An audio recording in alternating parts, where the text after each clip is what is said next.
құрметті көрермендер, бүгін мен гитараны қалай үйрену керек деген тақырыпта сөз қозғайтын боламын. Өзімнің тартып жүргеніме шамамен 2 жылдай болып қалды. Яғни гитараны бір өнерді үйрену үшін адам талпыну керек, қызығу керек. Гитараға да солай, кез келген өнерге де солай. Мысалы, қарапайым кубик, рубикті алсақ, бұны үйрену үшін ешқандай бір қасиеттің, таланттың қажет жоқ. Бір ютубтан бір видеолар қарап 5-6 күннің ішінде 1 минутта құрай алатын кубик рубикші деген атқа ие болуға болады. Бұл 1% талант, 99% еңбек деген тәмсілді бекіте түседі. Яғни гитарада да солай.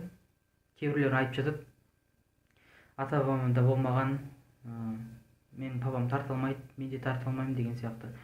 Бұл яғни жалқау адамның сылтауы деп ойлаймын. Гитарады ең бірінші сатып алу үшін қолдан алатын болса, қасыңдағы досыңды, гитарадан хабары бар досыңды ертіп барсаң, қателеспейсің деп ойлаймын. Оны сатып алғаннан кейін күніне 1 сағат, 1,5 сағат, жарты сағат уақытыңды бөліп отырсаң, 1 айдың ішінде үйреніп шығуға болады. Басында қиыншылықтар болады.